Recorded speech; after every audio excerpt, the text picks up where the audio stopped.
All right, good afternoon, everyone. My name is Michael Walters, and welcome to Mike Talks NY Sports. This is episode 5. Today, I am going to be talking about all of the sports teams. Well, not all of them, but just some of them. I'm going to be talking about the Yankees, what's going to happen with them. Today is the first day of the World Series. I'm also going to be giving some feedback on the recent games with the Jets and the Giants and the Nets and the Knicks. So let's get started with this. Okay, so today, obviously, being the first day of the World Series, this is a pretty crazy shocker. Like, I thought it was going to be between the Mets and the Yankees, but as it looks like fate wanted the Yankees and the Dodgers to be the ones to represent, in the World Series. So I feel like in terms of game one, my prediction, I probably would say it will be a close game. Like it's going to be neck and neck because both the Dodgers and the Yankees are good. I feel like my prediction is the Yankees may win, but the only way they will win is if Judge can actually hit a home run. Yes, he's been kind of up and down in the postseason, but and he is that this is the big mistake. So he'll show up. So yeah, that's who I have actually win game 1 of the World Series. Mm, I don't know.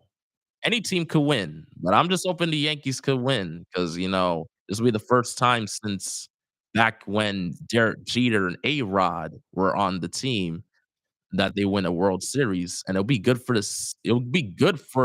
city because just recently, I think the New York Liberty, the basketball team, they just had their championship parade. Like, it would be good to have a Yankees championship parade as well, but we'll see how that goes. All right. Right now, I'm going to be talking about the Jets and the Giants.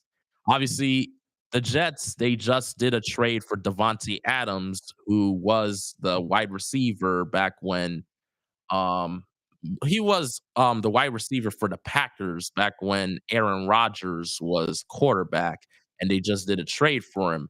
And yes, on his first game with the both of them being on the same team again, it was not the best game. The Jets ended up losing.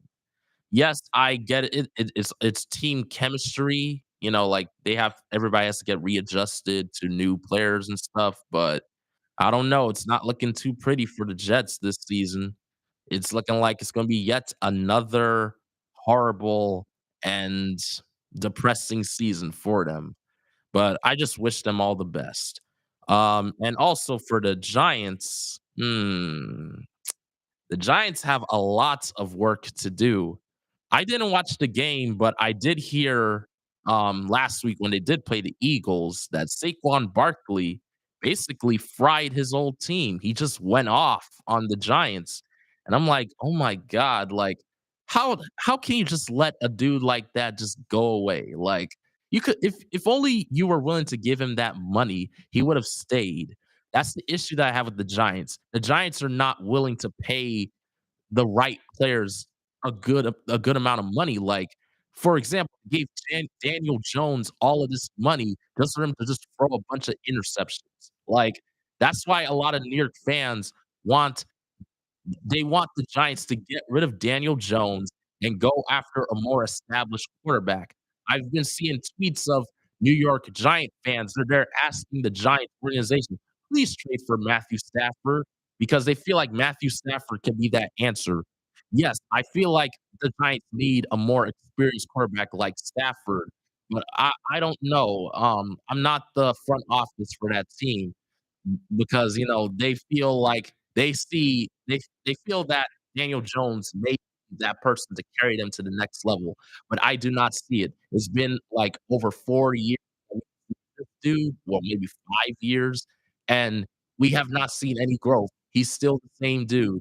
So, I don't know, like, if the Giants wanna continue losing, keep having Daniel Jones as your quarterback because it's not gonna get pretty from here.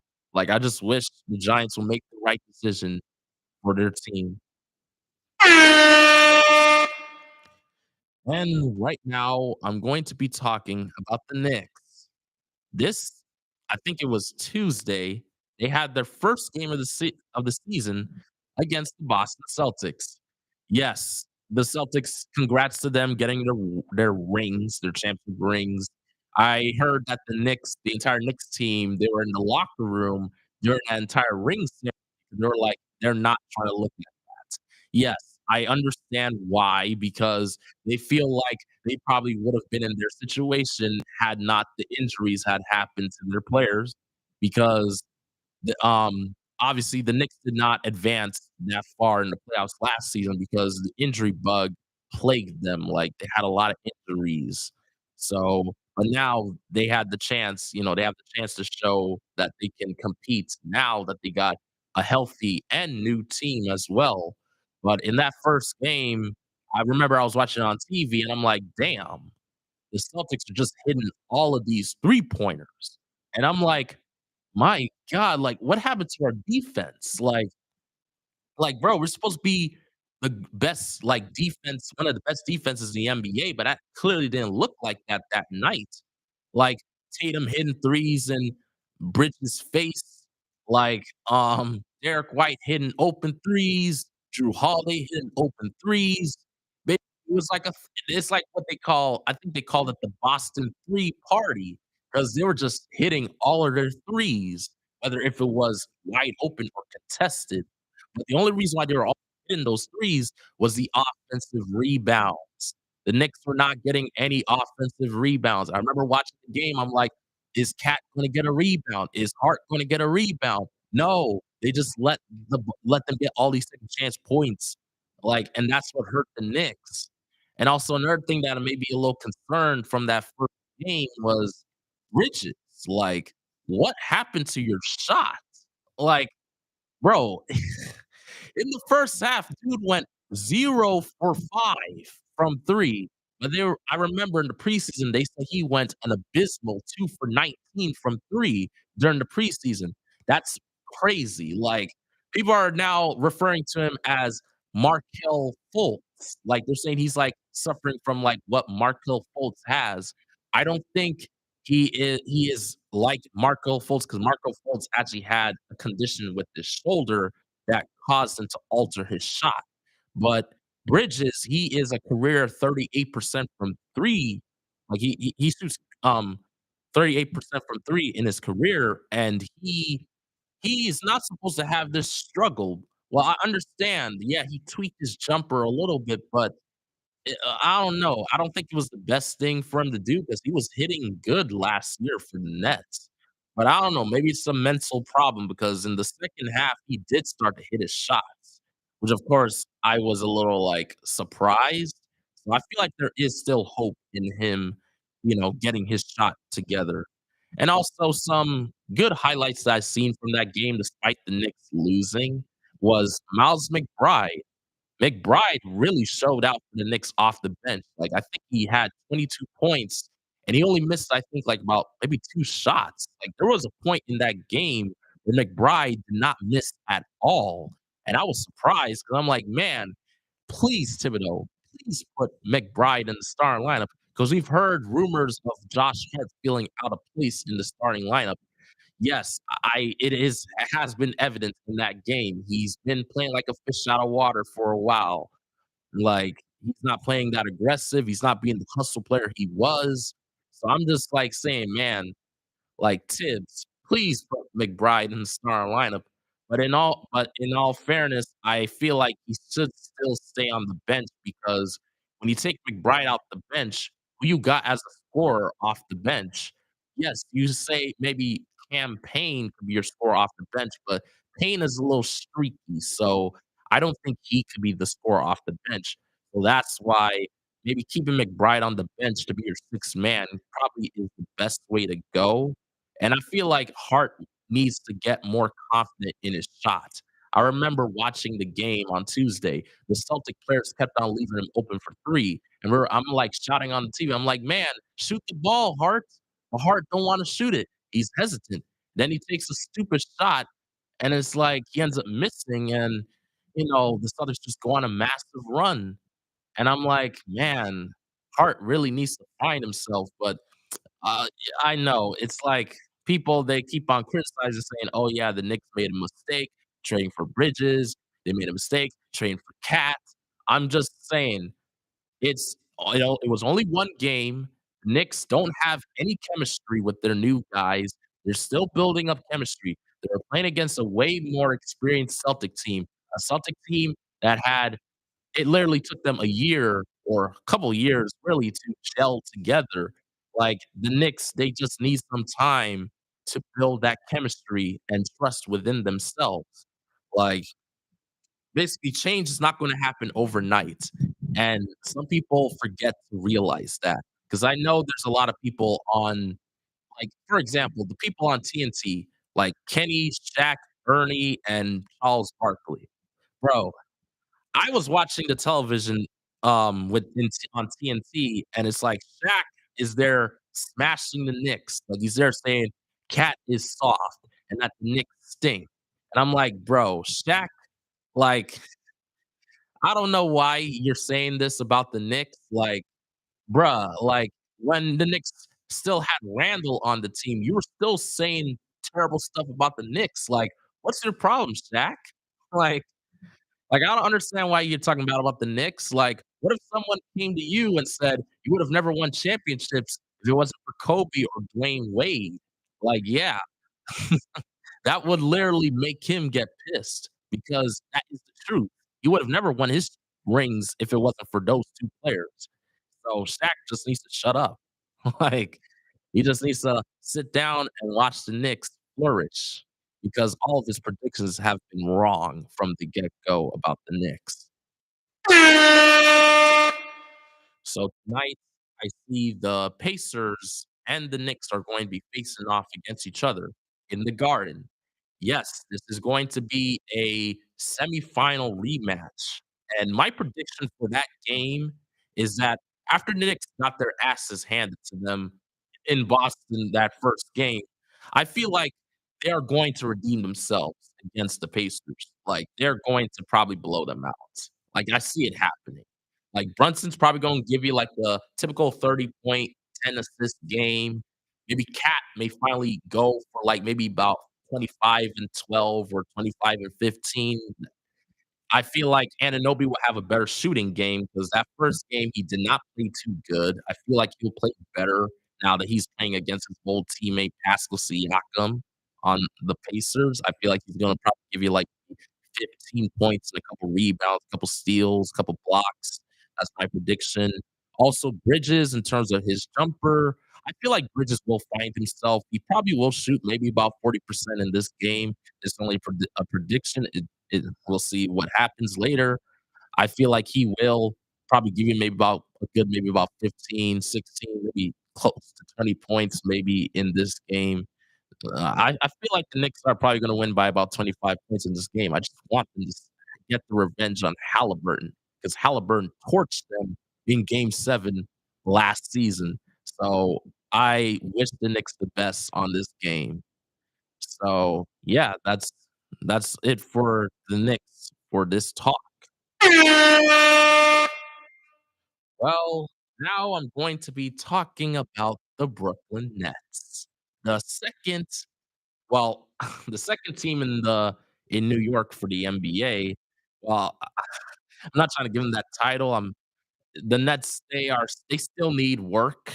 Like, oh my god. I saw that game against the Atlanta Hawks. I'm not gonna lie, it was a neck and neck game. The Nets coulda won, but what had happened is that during the 4th quarter, there was a flagrant foul. Uh, uh, Claxton, he committed a flagrant 2 foul on Dyson Daniels, who is a newly acquired Hawk player, and Dyson Daniels went over and he was trying to fight Claxton because Claxton, he hit him in the neck in midair, and obviously, yeah, Claxton was gonna get ejected, and yes, that was one of the reasons why they lost that game, but another reason is the turnovers. The turnovers and also the fouls. Like, I saw Ben Simmons, oh my god. Ben Simmons still has not learned. Like, we've been begging for a more aggressive Ben Simmons. Yes, I know this is the first game and all, but bro, the dude is throwing too much flashy passes. I'll probably say like a good like 9 of his flashy passes were turnovers. And I'm like, "Man, like, why are you throwing all these fancy passes? Like, bro, you're not Stephen Curry."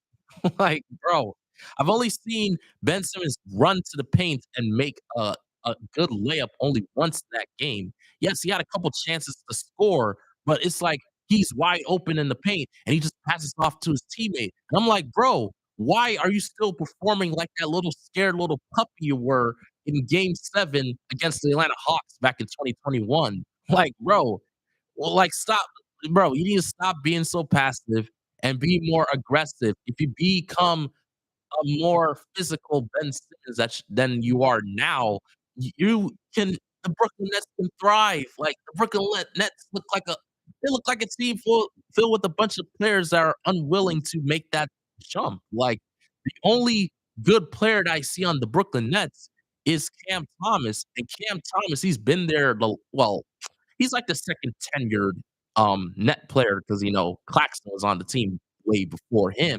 But Thomas is really the only like well-established player. Like he knows what the goal is to really make the team better. I seen people like Dennis Schroeder on the team trying to be fancy. Dennis Schroeder, bro, you've been in the league since 2013. This is your 12th season in the league. Like you're supposed to be a veteran presence, but no, you're trying to still be that person you were playing for Germany. Like, bro, you're not in the Olympics, bruh. This is the NBA. You have to wake up and smell the coffee because this team that you're on, they're not going to make the finals or make the playoffs at all. So you just gotta be that veteran presence for those players. Be like Chris Paul, even though I doubt he's gonna be like this. He's gonna be Chris Paul. So I don't know. The Brooklyn Nets still got a lot of things to do. Like, I don't know. Like, it's not looking too good for them right now. Like, I hope they could trade Ben Simmons, but trading away Ben Simmons' contract is going to be hard because he's making like close to 50 million this season, which of course is ridiculous because of the way he plays. I don't know. Like, I'm hoping they can make a trade for maybe like Andrew Wiggins, even though I feel like trading for Andrew Wiggins is probably going to be a probably not it's probably gonna be unlikely, but they do need someone like him. Like, they need someone who can generate their own offense, like, create their own shot. Because so far, their only shot creator is really Cam Thomas. Everyone else, they're just a bunch of spot up shooters. Like, I don't know. It's not looking too good for the Brooklyn Nets right now. Even though people are now saying, "Oh yeah, they won the trade they won the trade for Mikal Bridges. They got all those first round picks." People may say that, but in all fairness, those picks are going to become like second rounders eventually. Like, because the Knicks are a very good team. Those picks are probably going to be like well deep in the 20s, and the chances of them getting any gems in the 20s may be slim because if you look at the GM, like, who they drafted in the last couple of years, those players, they are fine, but they're not that fine. So, I don't know, like, I right now, I don't have any faith in the Brooklyn Nets at all. I'm just waiting for the Nets versus the Knicks when Rivals Week comes out, because then that's when I'll make my predictions on who is clearly the better team. Obviously, it is the Knicks. Yeah, the Knicks will forever dominate the Brooklyn Nets because we know the Brooklyn Nets ain't gonna be good. Like, I don't know if they do end up a Cooper Flag though, 'cause a lot of teams are probably potentially gonna tank for Cooper Flag. I know the Knicks don't need Cooper Flag because Cooper Flag, he's a good player. Knicks don't need him. Like, they already got Anunoby, Bridges, and Cat. Like, they don't need him. Maybe the Brooklyn Nets could use Cooper Flag, but the chance of them getting him may be slim because a lot of rules are changing in the NBA, so we'll see about that. Yeah, so I've noticed that for the New York Knicks, Mitchell Robinson, he just tweeted something. Well, he didn't really tweet something, but he posted something on, I think it was like Instagram or whatever, and he was talking about how his rehab is doing. His rehab is going fine. Like, that is good for him. But when he was talking, it's like in to end his life, he kind of ended it on a cryptic message. He was like, 'cause someone asked him on his platform, would he retire a Knick? And he said he'll love to retire as a Knick, but he doesn't know if he would because he said if he doesn't retire as a Knick, he said the love is still there for the team. And I'm like, that's a very cryptic message. That could probably mean that he probably knows his days in New York are soon coming to an end because he probably knows that there have been a lot of like rumors that the Knicks have been looking to trade him for a couple months. And maybe the Knicks front office, they probably told him before the season started, maybe even when they even traded for Cat, that there is a possibility that you may be traded come the trade deadline. So I feel like Mitchell Robinson, this may be his last message to the Knicks fans. And yes, it's gonna be hard to see him go, but Mitchell Robinson probably will flourish elsewhere. Because look at Julius Randle. Julius Randle just played his 2nd game with the Timberwolves. Yes, it's his 2nd game of the season, but he went for 33 points, 5 rebounds. He went 5 for 6 from three-point land. Like, that is very good of Julius Randle. Like, maybe having maybe going to a different team would probably be good for Mitchell Robinson because he could probably jump, like, have that elevation in him. No, he probably not elevation, he'll probably evolve into a more durable center, but I don't see that happening. I feel like it's gonna continue to be rough for him. He's probably gonna continue having injuries because he's not getting any younger, he's getting older. So I don't know, like, I just hope he could come back before he even gets traded, come back, show some games, and maybe hopefully the Knicks could probably get, like, a good center, like maybe Walker Kessler or Jalen Duren in exchange for Mitchell Robinson, because I feel like if trade Mitchell Robinson, the Knicks would be able to move on from those injuries and, just move on and, like, have, like, a very durable squad. Like, yeah, like, I hope that does happen. And for our last take in this episode, I'm going to be talking about the Knicks roster options. So far, the Knicks are the only team in the league that have 12, basically, they only have 12 players on the roster, and that is insane. Like, well, 12 players mean like the 12 are guaranteed. I know they have 15 in total because there's 3 two-way contracts, but there's a lot of issues going on. Who is going to fill those last roster spots? Because the Knicks are so close to the second apron, they are limited. They have like they don't have enough money to spend, basically. Like, their options are very limited.